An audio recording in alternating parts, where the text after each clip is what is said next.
On dirait que je suis seul avec mon ordi, mon café, ma musique, à faire des mondes avec des mots.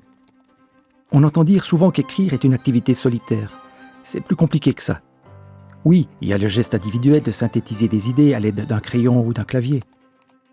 Mais en vérité, quand j'écris, je convoque 1001 témoins. On dirait que je suis seul, mais j'inscris mon travail dans l'ensemble des récits qui font de nous une espèce à part. Je contribue à ce que la psychologie culturelle a mis en évidence, à savoir que nous, êtres humains, vivons dans les récits et par les récits. Mythes, textes sacrés, théories scientifiques, mais aussi romans, chroniques, témoignages, et puis lieux communs, proverbes, manchettes de journaux, slogans, gossip.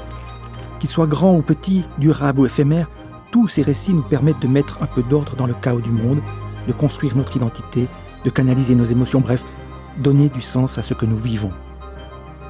La culture est cumulative.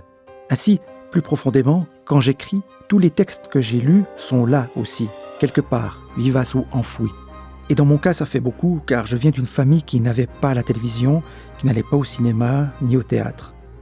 De fait, j'ai compris tôt que la lecture était un bon moyen pour découvrir le monde et apporter des éléments de réponse à mes questionnements. J'étais d'ailleurs un sacré raton de bibliothèque.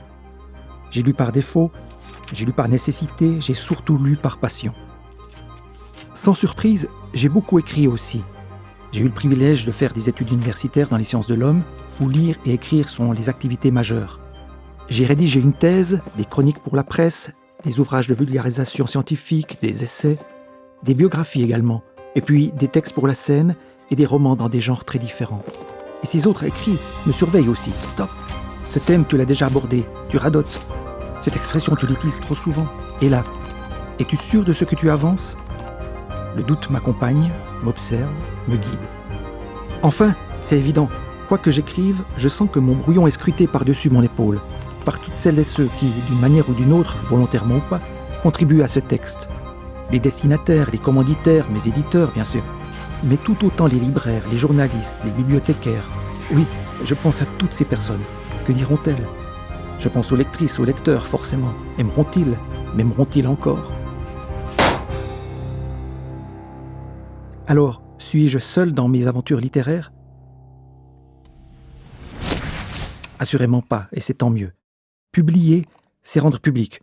C'est surtout et avant tout partager. Vous me voyez là, avec mon café, ma musique et mon ordinateur? C'est avec vous que je fais des mondes avec des mots.